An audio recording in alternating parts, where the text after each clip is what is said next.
Good morning to all of you. Final account का हम लोग आज सेकेंड लेक्चर में सेकेंड चैप्टर जो आपका एडजस्टमेंट वाला जो टॉपिक चल रहा है उसमें हमने लास्ट लेक्चर में काफ़ी डिटेल में हम लोगों ने क्या देखा, क्लोजिंग स्टॉक के एडजस्टमेंट के बारे में। साथ ही साथ उसको देखा था हमने कि क्लोजिंग स्टॉक क्यों ट्रायल बैलेंस में नहीं आता है और किन किन कारणों से आपका क्लोजिंग स्टॉक जो है वो अपीयर होता है outside the trial balance, right. चलिए आज हम लोग उसमें कुछ और एडजस्टमेंट करने जा रहे हैं जिसमें मेनली हमारे को आउटस्टैंडिंग, प्रीपेड एंड एक्रूड और इनकम रिसीव्ड इन एडवांस, जो कि हम लोगों ने जब जर्नल एंट्री पढ़ा था उस टाइम भी हम लोगों ने इस कॉन्सेप्ट को काफी ब्रॉडली किया हुआ था, राइट। अगर ध्यान में होगा आप लोगों को तो उस टाइम भी हम लोगों ने इसको किया हुआ था। लेकिन अब क्या है कि अब थोड़ा सा हम लोग फाइनल अकाउंट्स को जब करने जा रहे हैं उसके रेस्पेक्ट में इसको देखेंगे कि यहाँ पे उसका कैसे एडजस्टमेंट होगा और कैसे यहाँ पे वो रेलेवेंट बन के आएगा, राइट। चलिए आज हम आपको जो टॉपिक डिस्कस करने जा रहे हैं उसमें पहला टॉपिक जो हम लोग का होगा वो होगा आउटस्टैंडिंग।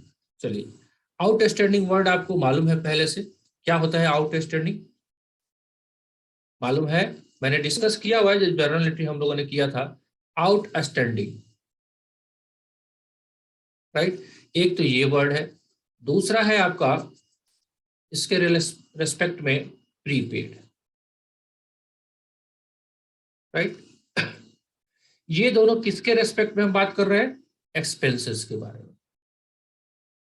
एक्सपेंसेस को अगर हम देखें तो एक्सपेंसेस में बी आउटस्टैंडिंग और में बी, राइट। अगर एक्सपेंसेस की बात करें हम, एक्सपेंसेस कोई भी एक्सपेंडिचर जो है वो हमारा कौन सा अकाउंट होता है? नॉमिनल अकाउंट होता है ना, नॉमिनल अकाउंट, राइट। तो जो भी एक्सपेंसेस अगर ऑकर्ड हो रहा है, लेट सपोज अगर सैलरी ही हो रहा है तो हम क्या जर्नल एंट्री करते हैं? Salary account debit to cash या बैंक, टू कैश या बैंक, अगर चेक से दिया तो बैंक, राइट। मान लेते हैं 10,000 रुपया, ठीक है जी। अब ये जो एक्सपेंडिचर है ये आपका नॉमिनल अकाउंट है, सैलरी जो है आपका एक्सपेंसेस है और नॉमिनल अकाउंट है। तो ये कहाँ पे आएगा ट्रांसफर होके? जब फाइनेंशियल स्टेटमेंट हम प्रिपेयर करेंगे तो ये कहाँ पे आएगा? ये आएगा प्रॉफिट एंड लॉस अकाउंट में। क्यों? बिकॉज कल भी हमने डिस्कस किया था कि आपके जितने भी नॉमिनल अकाउंट है उनका क्लोजिंग एंट्री किया जाता है, यानी कि उस अकाउंट को उसी साल में बंद कर दिया जाता है और बंद करके कहाँ पे भेज देते हैं हम लोग? Profit and loss account. इतना बात समझ में आता है हम लोग को, राइट? ठीक है। अब लेट सपोज एग्जांपल देखते हैं हम लोग। ये तो हो गया एक्सपेंडिचर। अब ये आउटस्टैंडिंग और प्रीपेड का क्या कॉन्सेप्ट है वो देखिए। लेट सपोज आपका जो फाइनेंशियल ईयर स्टार्ट हुआ 1/4/2020 से, राइट, और एंड हुआ आपका 31/3/2021 को, और सैलरी जो है आपका पर मंथ 10,000 रुपया है। ऐसा हो सकता है। और आपका ये भी कॉन्सेप्ट होगा कि जो सैलरी है ना, हर महीने जब खत्म होगा सैलरी तो रोज रोज तो देते नहीं है सैलरी। सैलरी जो है अगले महीने की 5 तारीख को हम पे करेंगे, राइट।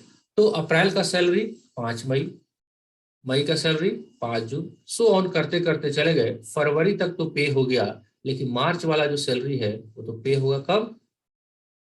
5 अप्रैल 2021 को होगा ना। अब जबकि पेमेंट नहीं हुआ तो ये वाला एंट्री तो होगा नहीं, राइट। ठीक है जी। अब क्या करना है, हम लोग जो बुक्स ऑफ अकाउंट जो प्रिपेयर करते हैं वो कौन सा सिस्टम पे करते हैं? एक्रूअल पे, एक्रूअल सिस्टम पे। एक्रूअल सिस्टम भी आपको डिस्कस किया हुआ है। क्या होता है एक्रूअल सिस्टम? एक्रूअल सिस्टम वो होता है कि भले ही आपके खर्चे के पेमेंट हुए हो या ना हुए हो, अगर वो खर्चा उस साल का है तो उस साल आपको बुक्स ऑफ अकाउंट में लिखना पड़ेगा। अब मार्च महीने का सैलरी क्या हो गया आपका? बाकी ड्यूज, राइट। अगर आप अपने ट्रायल बैलेंस को देखोगे तो ये 10,000 गुने 11 महीने तो पे कर दिया है आपने 1,10,000, राइट। क्या अब 1,10,000 ही सैलरी अगर लिखोगे तो क्या आपका प्रॉफिट सही मायने में सही दिखाएगा? आंसर इज नो, बिकॉज आपने सैलरी पे खर्चा किया 1,20,000 और प्रॉफिट एंड लॉस अकाउंट में दिखाई देगा 1,10,000, तो प्रॉफिट तो बढ़ा हुआ दिखाई देगा, जो कि गलत है, राइट? तो उसके लिए क्या करना पड़ेगा? उसके लिए हमको फाइंड आउट करना पड़ता है अकाउंटेंट को, बिजनेसमैन को, कि देखिए भाई ऐसा कोई खर्चा तो नहीं है जो उसी साल का है, इस साल का, जैसे अपना हमने एग्जांपल लिया 20-21, तो उसी साल का खर्चा है और उसी साल में पेमेंट रहने से तो बच तो नहीं गया। अगर बच गया तो उस खर्चे को हम क्या कहते हैं? Outstanding, right? अब ये आउटस्टैंडिंग सैलरी जो है, इसका एंट्री क्या होगा वो देखते हैं। हमको करना है तो हम लिखेंगे सैलरी अकाउंट डेबिट, और टू, बिकॉज पैसे तो पेमेंट हुए नहीं, तो क्या लिखेंगे? Outstanding salary, right? Clear? Outstanding salary, outstanding salary, right? 10,000। और डायरेक्शन में हम लिख सकते हैं being salary for the month of March 2021 is due, due है। अब ये एंट्री जैसे ही हुआ, अब ये लेजर जो आया सैलरी से पहले आउटस्टैंडिंग वर्ड लग के, तो ये भी मैंने आपको डिस्कस किया था, अगर थोड़ा सा रिमाइंड करें, पीछे के लेक्चर में बात हुई थी कि जब भी कोई भी एक्सपेंसेस के आगे पीछे, आगे या पीछे कौन कौन वर्ड लग जाए, या तो आउटस्टैंडिंग या तो प्रीपेड, राइट? और भी दो वर्ड थे। तो ये जो अकाउंट का नेचर है वो नॉमिनल से ट्रांसफर होके क्या बन जाता है? पर्सनल। याद है? आउटस्टैंडिंग वर्ड लगा एक्सपेंडिचर के आगे पीछे, सैलरी के आगे पीछे आउटस्टैंडिंग जैसे ही लगा, तो ये नेचर कैसा बन गया? ये नेचर बन गया जी पर्सनल। अब जैसे ही ये पर्सनल नेचर बना, राइट, आपको मालूम है कि बैलेंस शीट में पर्सनल अकाउंट का ट्रीटमेंट होगा, बैलेंस शीट में जाएगा, क्योंकि इस लेजर का अगर बैलेंस 10,000 दिखा रहा है, ये तो चला गया कहाँ पे? ये तो चला गया आपके पीएल अकाउंट में, राइट? लेकिन ये कहाँ चला जाएगा अब? बैलेंस शीट में। ये पहले कॉन्सेप्ट है। अब इतना से भी काम नहीं चलेगा। अब हो सकता है कि आपने ये जो एंट्री है एडजस्टमेंट वाली, ये जो आपने एडजस्टमेंट की एंट्री की, ये वाला एडजस्टमेंट जो आपने किया, राइट, दो सिचुएशन हो सकता है। अगर आपका ट्रायल बैलेंस बनने से पहले, बिफोर मेकिंग ट्रायल बैलेंस, अगर आपने ट्रायल बैलेंस बनाने से पहले ही ये एंट्री कर दिया, तो ये आइटम कहां पे चला जाएगा? ट्रायल बैलेंस में, राइट? सैलरी आपको ट्रायल बैलेंस में जो दिखेगा वो कैसे दिखेगा? 1,20,000 ही दिखेगा, क्योंकि ट्रायल बैलेंस बनाने से पहले ही आपने एंट्री कर दिया। लेकिन इस चैप्टर में जो हम पढ़ने जा रहे हैं ना, वो आपको हमेशा ट्रायल बैलेंस के बाहर ही बताएगा। यानी कि आपको ये बताएगा कि देखिए भैया हमारा ट्रायल बैलेंस बन चुका है, राइट? आपका ट्रायल बैलेंस बन गया, अब आपको ये एडजस्टमेंट दिखाने हैं, राइट? तो जैसे ही मैंने फर्स्ट लेक्चर में ही बताया था, अगर ये सिचुएशन हुआ तो क्या होगा? आपको अलग से एंट्री पोस्ट करना पड़ेगा। ट्रायल बैलेंस बन चुका है और बनने के बाद तभी तो ये आइटम ट्रायल बैलेंस के बाहर बताएगा आपको। ये बताएगा अरे हमने तो ट्रायल बैलेंस बना लिया, मार्च महीने का सैलरी तो लिखा ही नहीं, कोई बात नहीं, एडजस्टमेंट कर लो अभी, राइट? तो इस चैप्टर में ध्यान रखना है हम लोग को ये, कि इस चैप्टर में जब भी हम लोग काम करने जा रहे हैं, ये वाला सिचुएशन मोस्टली ये वाला होगा, right? After the making trial balance, right? अगर ये वाला सिचुएशन होता है तो ये आइटम एडजस्टमेंट में आपको नहीं दिखाई देगा, नहीं दिखाई देगा। मैं दोबारा बोल रहा हूं, अगर आपने ट्रायल बैलेंस बनाने से पहले ही आपने ढूंढ लिया कि सैलरी आपका बकाया था, तो ये वाला एडजस्टमेंट नहीं करेंगे। लेकिन मोस्ट ऑफ द केसेस इस चैप्टर में हमको ट्रायल बैलेंस के बाहर ही आपको आइटम दिखाई देगा। तो हम क्या करेंगे? जब भी हम प्रॉफिट एंड लॉस अकाउंट जब बनाएंगे, तो वहां पे हम क्या करेंगे, क्योंकि हमको ये एंट्री पोस्ट करना है, राइट? तो हम लिखेंगे टू सैलरी, जो भी अमाउंट, कौन सा अमाउंट? जो ट्रायल बैलेंस में दिया था, राइट? ऐड कर देंगे यहीं पे आउटस्टैंडिंग सैलरी, राइट? कौन सा अमाउंट? जो अमाउंट आपको एडजस्टमेंट में दिया। बात समझ में आ रही है? बिल्कुल सिंपल सा बात है, राइट। अब मान लेते हैं ये 1,10,000 था, ये ट्रायल बैलेंस में दिया हुआ था, और 10,000 ये है, राइट। टोटल आपका कॉलम 1,20,000 हो गया। अब ऑल दो ये आउटस्टैंडिंग सैलरी पर्सनल अकाउंट है, और ये भी कॉन्सेप्ट है कि जितने भी ट्रायल बैलेंस के बाहर वाले आइटम है उसका दो जगह एडजस्टमेंट होगा। मैंने बताया भी आपको, एडजस्टमेंट के पोस्टिंग दो जगह होगी, दो जगह उसका ट्रीटमेंट जरूर होगा। वो दो जगह या तो पीएल हो सकता है, या तो बैलेंस शीट हो सकता है, या ट्रेडिंग हो सकता है, कहीं होगा, लेकिन दो जगह वो जाएगा जरूर, राइट। तो यहाँ तो एक जगह ये हो गया, दूसरा जगह इसका कहाँ पे जाएगा? बैलेंस शीट में। बैलेंस शीट में कहाँ जाके लिखोगे? अब आउटस्टैंडिंग सैलरी, सैलरी बकाया है तो लायबिलिटी है कि एसेट्स है? ऑब्वियसली बात लायबिलिटी है। बिजनेस को पैसे देने हैं अपने स्टाफ को 10,000, यहाँ पे लायबिलिटी साइड में आउटस्टैंडिंग सैलरी 10,000 हम, ये मैंने अभी आपको ट्रीटमेंट बताया आउटस्टैंडिंग का, राइट। तो बातें तो ऐसे ही होती है, बातें सारी ऐसे ही करने हैं आपको, बस आपको सही प्लेस सही डायरेक्शन समझना है कि क्या ट्रीटमेंट करें। अदरवाइज सिंपली इतना डिटेल में हम डिस्कस करने की जरूरत ही नहीं है। लेकिन क्या है ना कि है हम लोग चार्टर्ड अकाउंटेंट, है ना, इतना भी अपने आप को रोकते हैं, इसको समझाते हैं कि भैया सीधे जाओ ना क्लास में और बता ना दो कि बेटा जब आपको ट्रायल बैलेंस दिया हो, क्वेश्चन दिया हो, इसको क्या करना, आपको जो भी आउटस्टैंडिंग दिया हो ऐसे कर देना। उतना से बात बनता ही नहीं है हम लोग का। चलिए हम आपको एग्जांपल में इसको दिखा देते हैं, फिर प्रीपेड वाला को डिस्कस करते हैं। अब देखिए यहाँ पे ये है आपका ट्रायल बैलेंस, राइट। और ट्रायल बैलेंस के बाहर पहले एडजस्टमेंट देखते हैं। ये वाला एडजस्टमेंट हम लोग डिटेल में लास्ट लेक्चर में हमने किया था, इस पे अभी फोकस नहीं कर रहे हैं। अभी इसमें दिया हुआ है wages 2,000 and salary 1,200 are outstanding. मतलब क्या है, अगर यहाँ पे ये बातें दी गई है, यानी कि ये सारी बातें पता चल रही है आपको after the preparation of trial balance. Clear? ये ट्रायल बैलेंस को प्रिपेयर करने के बाद का सिचुएशन है नहीं? ये मानते हो कि नहीं मानते हो? ऑब्वियसली मानते हो, राइट। तो ये सारा सिचुएशन आपको डिस्कस करना है। अब चल के देखते हैं कि वेजेस हमारा है कितना ट्रायल बैलेंस में। चलिए वेजेस, वेजेस यहाँ पे दिया हुआ है 10,000 रुपया। अब सोच के आप बताओ, क्या इस 10,000 में ये वाला अमाउंट जुटा हुआ है 2,000? आंसर इज नो, बिकॉज अगर ये जुटा रहता तो आपको 12,000 दिखता। तो 12,000 जब दिखता तो एडजस्टमेंट करने की जरूरत ही नहीं थी, कोई रिक्वायरमेंट नहीं थी। लेकिन आपको कॉन्सेप्ट ही डिस्कस किया जा रहा है कि एडजस्टमेंट कैसे होगा, तो आपको एडजस्टमेंट में ही दिया जाएगा। तो इसलिए ये पिक्चर क्लियर करना जरूरी था कि जब भी आप ट्रायल बैलेंस के बाहर एडजस्टमेंट में देखना ना, इसका मतलब आप समझ लेना, अरे ये ट्रायल बैलेंस बना लिए थे, तब इनको पता चला अकाउंटेंट साहब को कि मजदूरी 2,000 देना बाकी रह गया। ऐसा सिचुएशन आया तभी तो एडजस्टमेंट करना है ना।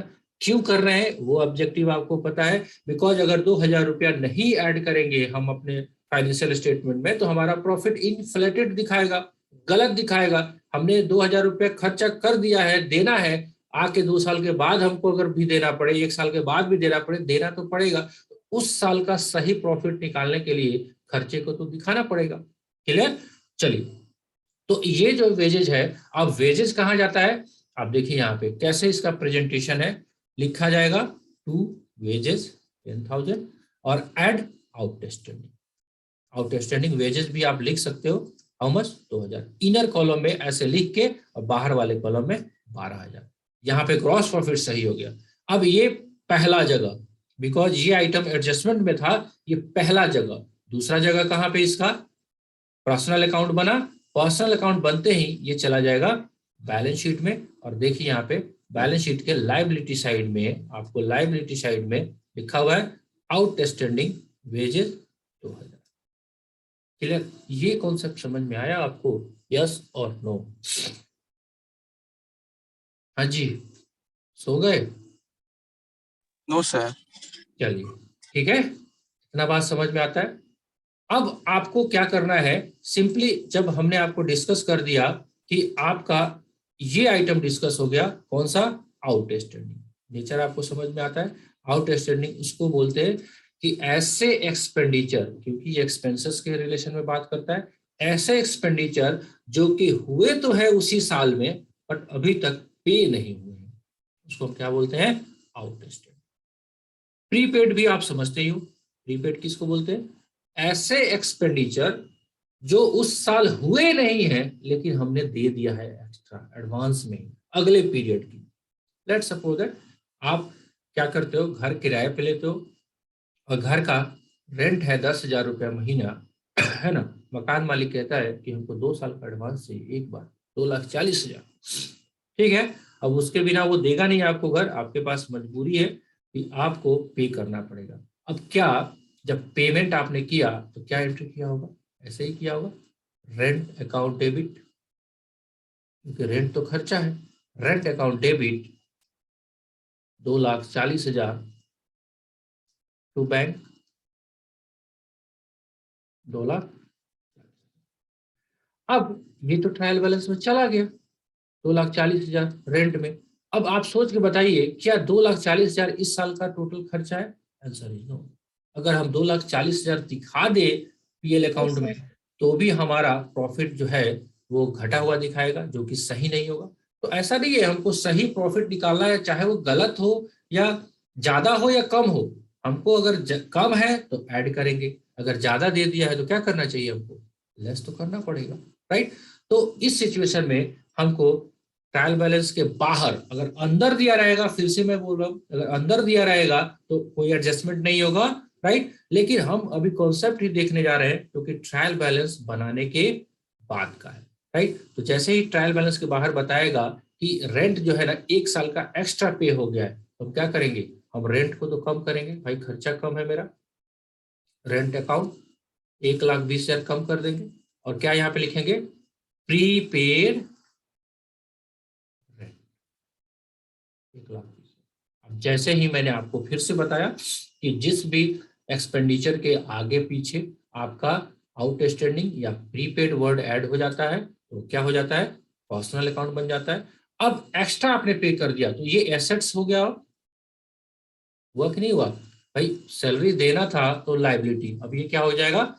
एसेट्स हो जाएगा। तो कहाँ कहाँ ट्रीटमेंट करेंगे आप पीएल अकाउंट जब हम बनाएंगे क्या करेंगे? इस पीएल अकाउंट में ऐसे लिखेंगे, हम लिखेंगे टू रेंट अंदर वाले कॉलम में 2,40,000, क्योंकि ट्रायल बैलेंस में तो 2,40,000 है, और यहां से क्या कर देंगे? लेस प्रीपेड, कितना? 1,20,000। बाहर वाले कॉलम में कितना आ जाएगा? 1,20,000। अब लगे हाथ, इसको कहाँ पे लिख देंगे हम? बैलेंस शीट में। कहाँ पे जाएगा ये? बैलेंस शीट के एसेट साइड में चला जाएगा, है ना। क्या लिखेंगे? Prepaid, right. बहुत डिटेल में नहीं, अब ऐसे ही दो और आइटम आ सकता है आपके पास, वो नाम पता ही है आपको। एक तो ये तो एक्सपेंडिचर के रिलेशन में हो गया। एक्सपेंसेस के रिलेशन में हमने क्या क्या देखा? एक्सपेंसेस में पहला देखा आउटस्टैंडिंग, दूसरा आपने देखा प्रीपेड। दोनों का ट्रीटमेंट मैंने आपको बताया, होप सो आपको समझ में आया होगा। जो लोग यूट्यूब पे इस वीडियो को देख रहे होंगे, अगर वो देखने के क्रम में किसी भी कंसेप्ट में कंफ्यूजन आता है तो यूट्यूब पे आपका प्ले लिस्ट जो बना हुआ है हर चैप्टर वाइज बना हुआ है, और हर चैप्टर के हर वीडियो का लिंक उसके डिस्क्रिप्शन बॉक्स में आपको मिलेगा। आप डिस्क्रिप्शन बॉक्स को आप नीचे जब डाउन करोगे, उसमें लेक्चर वाइज क्या कॉन्सेप्ट डिस्कस किया गया है उसका यूट्यूब का लिंक भी आपको मिल जाएगा, राइट। उसके साथ साथ आपको जूम का भी लिंक आपको वहां पे मिलेगा अगर आप लाइव क्लासेस से जुड़ना चाहते हैं तो, राइट। अदरवाइज आप यूट्यूब पे अगर देख रहे हैं तो वहां से भी आप सर्च करके देख सकते हैं, राइट। ठीक है, हमने देखा एक्सपेंडिचर। दूसरा अभी हम काम करने जा रहे हैं इनकम के रेस्पेक्ट में, राइट। इनकम के रेस्पेक्ट में भी हो सकता है कि इनकम जो है आपका आउटस्टैंडिंग हो सकता है, तो आउटस्टैंडिंग वर्ड को नहीं यूज करेंगे, हम यहाँ पे करेंगे इनकम एक्रूड। ऐसा हो सकता है कि आपका आमदनी जो है आपने कमा लिया है बट आपको मिला नहीं है, ऐसा हो सकता है। या ऐसा भी हो सकता है इनकम के रेस्पेक्ट में इनकम रिसीव्ड इन एडवांस, मतलब अनअर्न्ड, आपने कमाया नहीं है इनकम, राइट। तो क्या करेंगे भैया, अगर कोई ऐसा इनकम है तो इनकम जो है आपका या तो ट्रेडिंग की क्रेडिट साइड में या तो पीएल के क्रेडिट साइड में जाएगा। अगर ट्रायल बैलेंस में दिया होगा कि हमको कमीशन मिलना था, कमीशन है जी, कमीशन था हमारा 5,000, राइट, और आपको एडजस्टमेंट में दे दिया कि भैया 500 रुपया कमीशन और कमाया था, अभी दिया नहीं है कमीशन देने वालों ने, तो क्या कर देंगे, ये इनकम एक्रूड है, हमारे लिए एसेट्स हो गया, तो इस कमीशन में जाके इसको ऐड कर देंगे एक्रूड इनकम 500। देखिए ये भी बकाया है, ये भी बकाया है, लेकिन इसको हम आउटस्टैंडिंग ही बोलेंगे बिकॉज ये एक्सपेंडिचर से रिलेशन में है। इसको हम इनकम के रिलेशन में, ये भी बकाया ही है, लेकिन इसको हम एक्रूड इनकम बोलेंगे। क्यों? क्योंकि इनकम के रिलेशन में। देखिए हम आपको स्टूडेंट ही बोल सकते हैं, हम बउआ नहीं बोल सकते, घर वाले आपको स्टूडेंट नहीं बोल सकते, वो आपको बउआ ही बोलेंगे, राइट। ये डिफ्रेंशिएट मैंने किया था स्टार्टिंग के लेक्चर में भी, आपको ध्यान में भी होगा, राइट। तो हमको क्या करना है, इसको ऐड करना है। यस ठीक है, चलिए इनकम रिसीव्ड इन एडवांस, आपको ट्रायल बैलेंस में 6,000 रुपए का कमीशन आ गया, राइट, कमीशन आया 6,000 का, और आपको एडजस्टमेंट में बोल रहा है कि आपने 500 रुपया जो है ना अगले पीरियड के लिए कमीशन है, अभी ही मिल गया, इसको माइनस करना पड़ेगा क्योंकि हमको ट्रू एंड फेयर व्यू बनाना है प्रॉफिट एंड लॉस अकाउंट का, राइट। चलिए ये 5500 यहाँ पे लिख देंगे। अब ये जो है आपका, ये वाला आपका एसेट्स है, तो जाएगा बैलेंस शीट में। जैसे ही ये इनकम एक्रूड हुआ, नॉमिनल अकाउंट के आगे पीछे लगा, तो ये पर्सनल अकाउंट बन गया, पर्सनल अकाउंट बना तो बैलेंस शीट में जाएगा। ये एसेट्स है तो बैलेंस शीट के एसेट साइड में, और ये लायबिलिटी आप मानोगे तो बैलेंस शीट के लायबिलिटी साइड, राइट। ये छोटा मोटा जो टॉपिक था अभी हम लोगों ने डिस्कस किया। तो आज समरी अगर करें तो हमने क्या क्या देख लिया, हमने ये देखा कि आपका outstanding, prepaid, income received in advance जिसको हम लोग बोलते हैं अनअर्न्ड इनकम, या दूसरा हमने देखा एक्रूड इनकम यानी कि आउटस्टैंडिंग इनकम, राइट। तो ये सारे कॉन्सेप्ट है, these all are to be adjusted in the financial statement because we have to require true and fair view of the financial statement. That's why we have to follow the accrual concept of accounting. Accrual concept is nothing else. He tells about the accounting concept of for the preparation of on the basis of accrual system, right? तो बहुत बड़ा मुश्किल काम नहीं है, लेकिन एक एक चीज को आप करोगे तो सब बातें समझ में आएंगी, राइट। इतना बात आपको बचता है, अगर इतना बात आपने डाइजेस्ट कर लिया हो तो एक छोटा सा और भी कॉन्सेप्ट है, वो भी हम डिस्कस कर देते हैं, जिस पे आपने थॉरोली 1 महीना उस चैप्टर पे लगाया था। वो कॉन्सेप्ट है डेप्रिसिएशन, राइट। डेप्रिसिएशन के बहुत सारे मेथड्स थे, SLM, WDB, रिकॉर्डिंग के भी बहुत सारे मेथड्स थे। अब कितना कनेक्ट कर पाएंगे ये आपके ऊपर है, लेकिन अगर डेप्रिसिएशन की बात करें हम, तो डेप्रिसिएशन जो हमने किया था उसके लिए अलग से चैप्टर भी हम लोगों ने डिस्कस किया था। और डेप्रिसिएशन क्या होता है वो सारा चैप्टर में डिस्कस किया गया था, यहाँ पे हम कुछ नहीं ज्यादा फोकस कर रहे हैं, हम इतना बस बताना चाहते हैं कि डेप्रिसिएशन इज नथिंग एल्स, ये permanent decline in the fix assets, value of the fix assets, right, उसको हम डेप्रिसिएशन करते हैं। क्यों? Because of uses, wear and tear, physical deterioration etcetera etcetera, वो आपका डेप्रिसिएशन का कॉन्सेप्ट था। अब डेप्रिसिएशन हमको लगाना है, फिक्स एसेट्स के वैल्यू को डाउन करना है।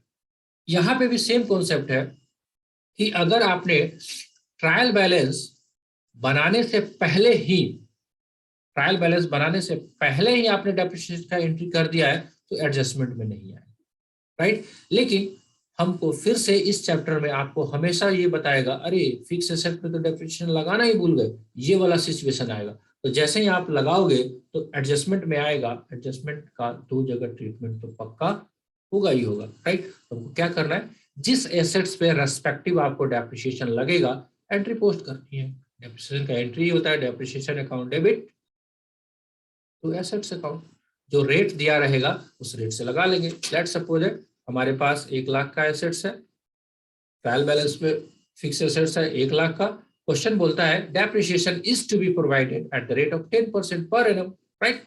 लगाइए 10,000 रुपये का डेप्रिसिएशन। क्या करेंगे, डेप्रिसिएशन कौन सा अकाउंट है, नॉमिनल अकाउंट, अब नॉमिनल अकाउंट है तो जाएगा पीएल अकाउंट में, राइट। ये एसेट्स है, ये बैलेंस शीट के एसेट साइड में रहेगा, राइट। उस वैल्यू में से 1,00,000 में से बैलेंस शीट में हम क्या करेंगे, यहाँ पे एसेट्स रहेगा 1,00,000 का और यहाँ से लेस कर देंगे एप्रिसिएशन, बाहर में 90,000। देख लेते हैं एक बार एग्जांपल में कैसे दिखाई दे रहा है। देखिए यहाँ पे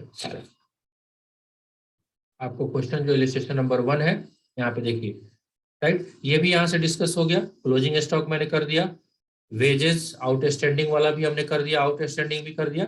ये rent for 2 month are at the rate of 2 month, ये भी आउटस्टैंडिंग का ही है। यहाँ पे प्रीपेड वाला भी हमने डिस्कस कर लिया। एक्रूड और अनअर्न्ड का अभी नहीं आया एग्जाम्पल, आएगा तो देखेंगे। यहाँ पे देखिए, depreciate building by 5% and machine by 10%, ये एडजस्टमेंट में दिया हुआ है, यानी कि ट्रायल बैलेंस बन गया, आपने डेप्रिसिएशन लगाया ही नहीं। लगा लेते हैं बिल्डिंग जो आपको ट्रायल बैलेंस में दिया गया होगा, देख लेते हैं एक बार बिल्डिंग का क्या वैल्यू है। बिल्डिंग है 5,000 50,000 का 5% 2,500 रुपया हुआ। क्या करोगे आप, डेप्रिसिएशन चार्ज करेंगे, कहाँ पे, पीएल अकाउंट में जाएंगे, बिकॉज डेप्रिसिएशन कहाँ पे जाएगा, बिल्डिंग पे 2,500 रुपये यहाँ पे लिख लिया, मशीन पे भी आप निकालोगे, दोनों को इकट्ठे एक जगह यहाँ पे लिख लेंगे। जब बैलेंस शीट जाएंगे, बैलेंस शीट में क्या करेंगे, यहाँ पे देखिए मशीन है 20,000 का था, उसमें से 2,000 घटा दिया 18,000। बिल्डिंग है आपका 50,000 था, 2,500 घटा दिया 47,500। ये बात करते हैं, राइट। यहाँ पे प्रीपेड वाले आइटम आपको दिख रहे हैं, देख रहे हैं, आउटस्टैंडिंग सैलरी दिख रहा है, आउटस्टैंडिंग रेट दिख रहा है। तो आज हमने 5 कॉन्सेप्ट किए, outstanding, prepaid, accrued, unearned and depreciation. ये 5 एडजस्टमेंट हम लोगों ने आज किया और एक एडजस्टमेंट हमने लास्ट लेक्चर में किया था। तो टोटल हमने 6 एडजस्टमेंट कर लिया, closing stock, outstanding, prepaid, accrued, unearned and depreciation. Clear है इतना? आगे जो भी एडजस्टमेंट आएगा आप क्वेश्चन सब करेंगे, जैसे जैसे होगा वैसे वैसे हम लोग डिस्कस करते चलेंगे।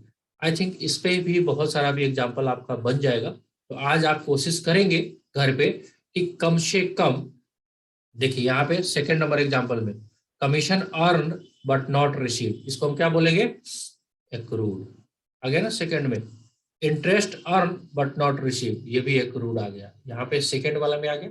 तो आप इतना काम करें, इलस्ट्रेशन नंबर 1, 2 एंड 3 को ट्राई करें घर पे, 1, 2, 3, और साथ ही साथ आप क्वेश्चंस भी आप करें 1, 2, 3, इतना होमवर्क रहता है। बाकी जो बचेगा आप एडवांस में शेयर कर सकते हैं, राइट। चलिए, thank you for joining us. आज का लेक्चर कुछ ज़्यादा लंबा हो गया, इसके लिए आपसे क्षमा प्रार्थी है कि बहुत ज़्यादा एक दिन में कॉन्सेप्ट कराने पे भी प्रॉब्लम होता है। तो slow and steady wins the race. आप धीरे धीरे भी चलेंगे तो ऐसा नहीं है जीत हासिल नहीं होगा, लेकिन धीरे धीरे ही सही, थोड़ा हिस्सा ही सही, लेकिन एकदम ठोस करो, कॉन्सेप्ट को डेवलप करते चलो, ठीक है जी। चलिए, अगर इतना बात समझ में आता है, नेक्स्ट लेक्चर में हम लोग मिलेंगे। तब तक एंजॉय योरसेल्फ, खूब पढ़िए, मस्त रहिए। Good day.